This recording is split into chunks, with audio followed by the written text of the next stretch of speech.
Maharaja Nandakumar, you are being arrested on charges of conspiracy against the East India Company. This is a complete lie. I have done no wrong. Take him away, Maharaja! In 1774, the British established a Supreme Court in India, ostensibly to bring the rigorous, objective standards of English justice to the subcontinent. Yet its very first major act was to execute a man to protect a highly corrupt political regime. At the time, the British East India Company was in the middle of a massive identity crisis. They were transitioning from a highly profitable, aggressive corporation into the actual sovereign government of Bengal. Warren Hastings was the newly appointed Governor-General, tasked with managing this messy transition. But he was surrounded by a hostile, deeply suspicious Calcutta Council, where 3 out of his 4 fellow council members actively opposed him. This friction at the top of the colonial government created a highly unstable environment. Absolute colonial ambition clashed with personal vulnerability, leaving Hastings desperately trying to hold on to his authority. Seeing the fractures in the British leadership, a highly skilled and prominent Indian nobleman named Maharaja Nandakumar stepped forward. He had worked closely with the colonial administration for years and knew exactly how the system was being exploited.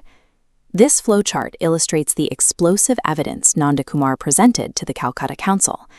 He detailed how massive streams of wealth, hundreds of thousands of rupees, were funneled directly into a Centum mode controlled by Hastings in exchange for appointing local officials to powerful government posts. Hastings was completely cornered. Furious at the accusation, he walked out of the council chamber with an ally and flatly refused to recognize the council's authority to investigate him. This left the Governor-General with a lethal dilemma. He needed a way to permanently silence a high-profile whistleblower, and he needed to do it in a way that looked entirely legal to the authorities back in London.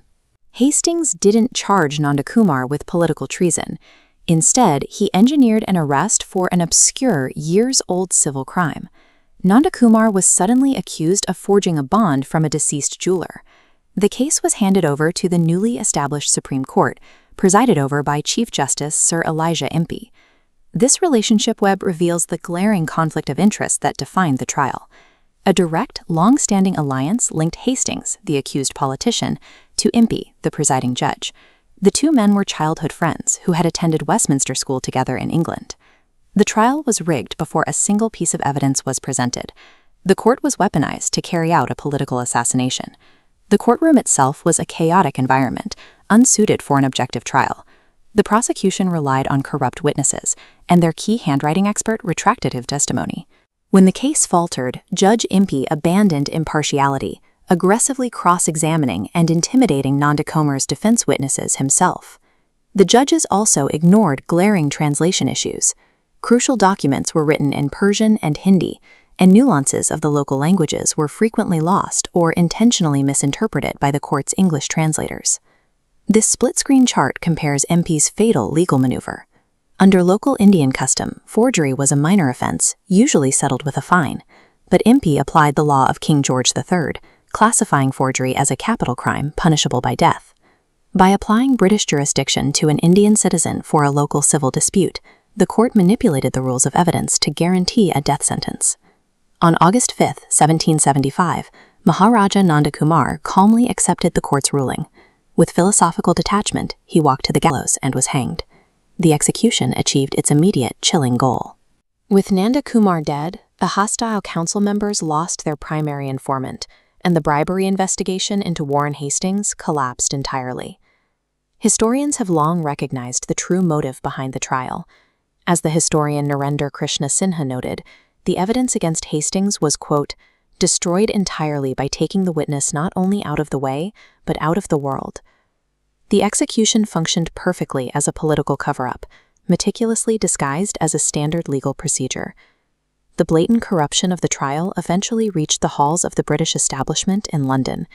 The scandal caused a massive uproar, leading the House of Commons to launch historic impeachment proceedings against both Warren Hastings and Judge Elijah Impey. The trial stripped away the benevolent facade of the empire. It proved that the British legal system in India was not an objective arbiter of justice. Colonial law was, by design, a systemic tool. It allowed those in power to eliminate native threats and protect their financial interests, all while maintaining the appearance of civility. The Bengali poet and philosopher Rabindranath Tagore perfectly captured the hypocrisy of this system. Reflecting on the ways colonial rulers weaponized the law against the colonized, Tagore wrote, "He acts the saint now, but I have to play the role of the thief."